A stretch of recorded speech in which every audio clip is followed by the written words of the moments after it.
সাধারণ কালের ত্রিংশ সপ্তাহ বুধবার। প্রথম পাঠ রোমিওদের কাছে প্রেরিত দূত পলের পত্র, ৮ অধ্যায়, পদ সংখ্যা ২৬ থেকে ৩০।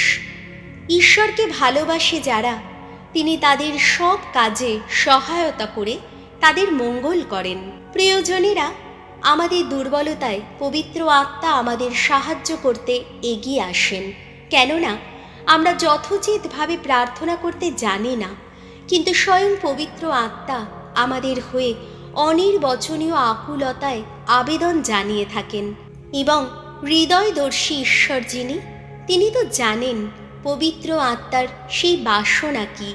জানেন তিনি পবিত্র আত্মা পুণ্যজনদের হয়ে ঈশ্বরের ইচ্ছা অনুসারেই সেই আবেদন করেন। এদিকে আমরা তো জানি যারা ঈশ্বরকে ভালোবাসে, তার সংকল্প অনুসারে আহুত যারা, তাদের মঙ্গলের জন্যে তিনি তাদের সব কাজেই সহায়তা করেন।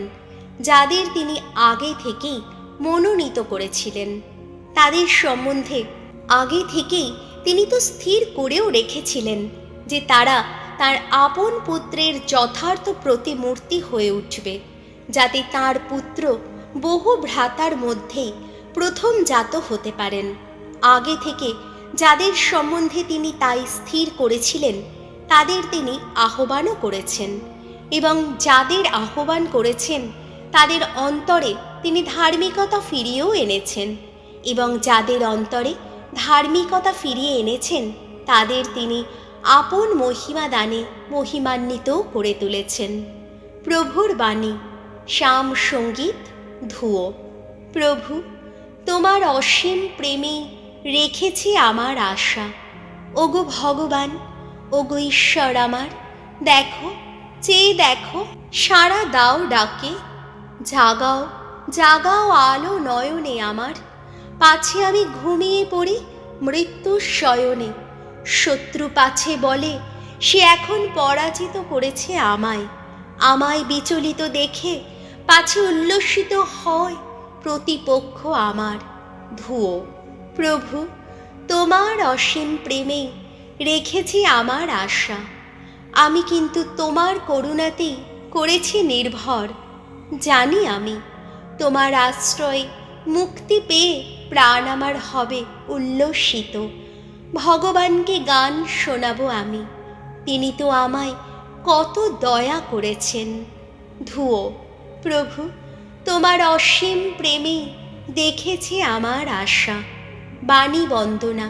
জয় জয় প্রভুর জয়। মঙ্গল সমাচারে ঈশ্বর আমাদের করেছেন আহ্বান, আমরা যেন পেতে পারি যিশুর আপন মহিমা। জয় জয় প্রভুর জয়। লুক রচিত মঙ্গল সমাচার, ১৩ অধ্যায়, পদ সংখ্যা ২২ থেকে ৩০। সময় থাকতে মন ফেরাবে যারা, তারাই স্বর্গরাজ্যে প্রবেশ করতে পারবে। যিশু তখন নানা গ্রাম ও শহরের মধ্য দিয়ে এগিয়ে চলেছেন। তিনি উপদেশ দিচ্ছেন আর এগিয়ে যাচ্ছেন জেরুজালেমের পথে।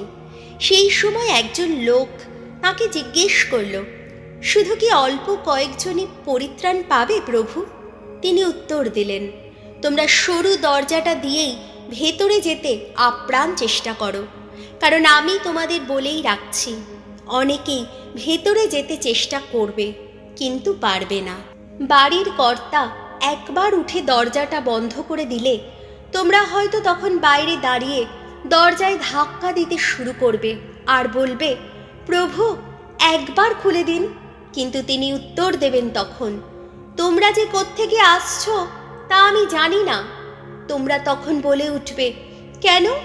আমরা তো আপনার সঙ্গেই খাওয়া দাওয়া করেছি, আর আপনিও তো আমাদের ওখানে পথে ঘাটে উপদেশ দিয়েছেন। কিন্তু তবুও তিনি বলবেন, তোমরা যে কোত্থেকে আসছো তা আমি জানিই না। চলে যাও তোমরা, যত সব দুষ্কর্মার দল।